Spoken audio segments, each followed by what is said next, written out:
नमस्कार दोस्तों। तो आज हम बात करेंगे जुपिटर के ट्रांजिट की कि 2026 में टॉरस राशि वालों के लिए बृहस्पति का गोचर कैसा रहेगा।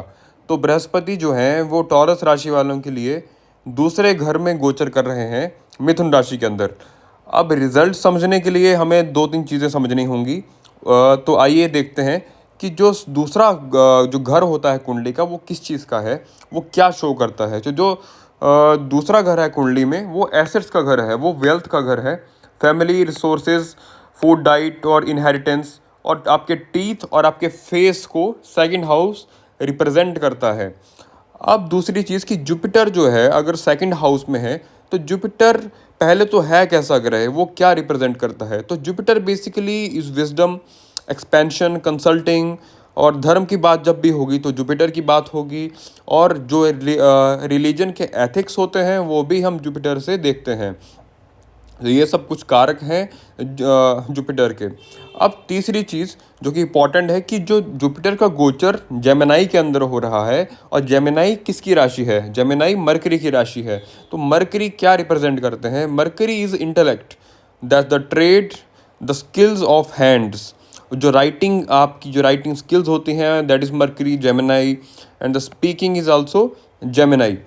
तो अब रिजल्ट्स निकालने के लिए हमको second house Jupiter and mercury को ब्लेंड करना होगा, तो हम कुछ रिजल्ट्स पे आ सकते हैं। तो जो वृषभ राशि वाले हैं, इस गोचर के दौरान, जो गोचर बृहस्पति का मिथुन राशि में 31 मई और 1 जून के अराउंड तक रहेगा, तो अभी जो वृषभ राशि वाले हैं हो सकता है वो अपनी स्किल्स पे काम करें, वो उनकी स्पीच की वजह से, उनकी वॉइस की वजह से उनके एसेट्स इंक्रीज हों, पहली बात।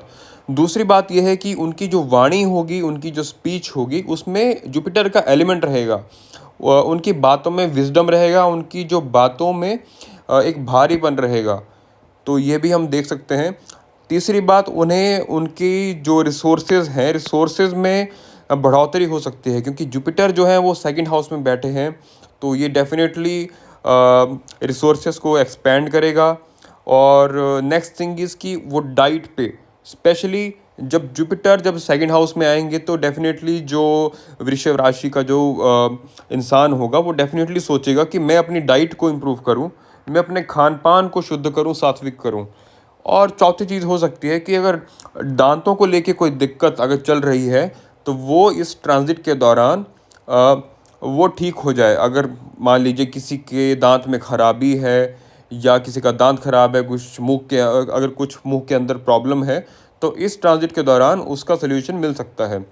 तो ये सब चीज़ें हमने देखी कि वृषभ राशि वालों के लिए जुपिटर क्या करेगा। अब देखिए जुपिटर की दृष्टियां भी होती हैं, तो दृष्टि, सबसे पहले दृष्टि की बात करेंगे, वो है पांचवी दृष्टि।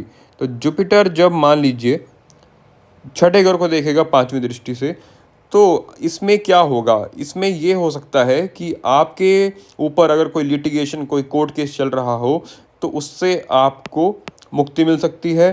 प्लस अगर आप किसी कंपटीशन की तैयारी कर रहे हैं तब भी आपको उसमें सफलता मिल सकती है। और आपकी जो डेली रूटीन है उसमें अच्छे बदलाव आएंगे, जो कि आपको ओवरऑल ग्रो करेगी।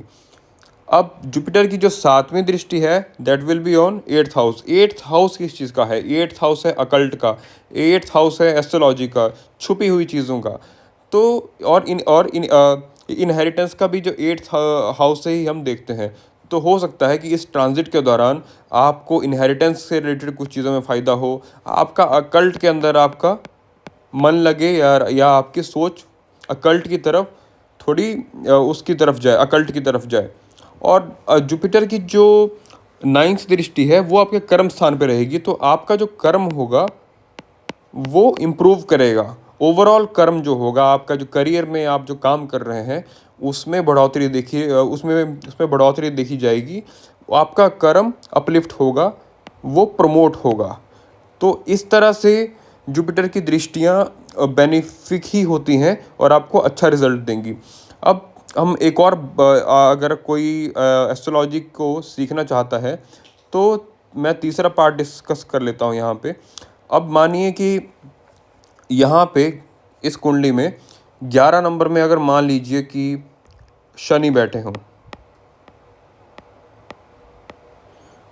तो शनि मान लीजिए यहाँ पे बैठे हैं और इस वृषभ राशि के इंसान को शनि की दशा भी चल रही हो, अगर शनि की दशा भी चल रही है और जुपिटर भी यहाँ से देख ले दृष्टि से, तो क्या होगा? तो देखिए तब तब ये डबल सपोर्ट हो जाएगा, क्योंकि दशा भी चल रही है और गोचर भी अच्छा चल रहा है। तो शनि इस कुंडली में भाग्य स्थान के मालिक हैं और कर्म स्थान के मालिक हैं।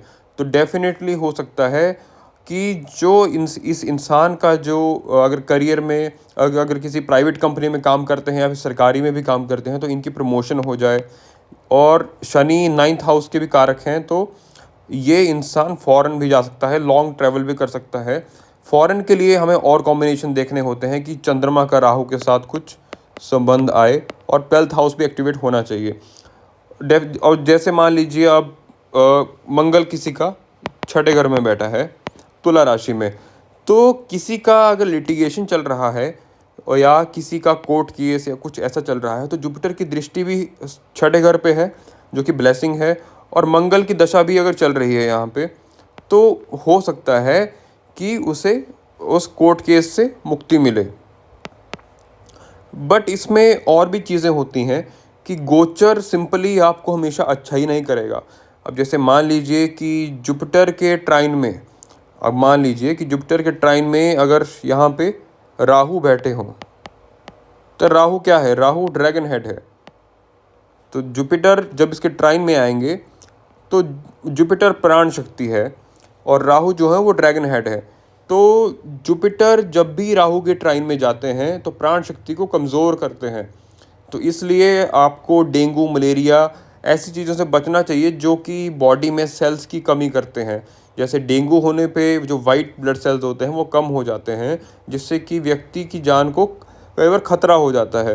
तो ऐसी चीज़ें कई बार राहु के त्रिकोण में जुपिटर के जाने से हो जाती हैं। तो हमें इन सब बातों का ध्यान रखना चाहिए कि जुपिटर जहाँ देखते हैं वहाँ अच्छा करते हैं, लेकिन कई बार पाप ग्रह के त्रिकोण में आने से या फिर संबंध में आने से जीव की हानि भी होती है। तो ये था वृषभ राशि वालों के लिए गोचर का परिणाम। धन्यवाद।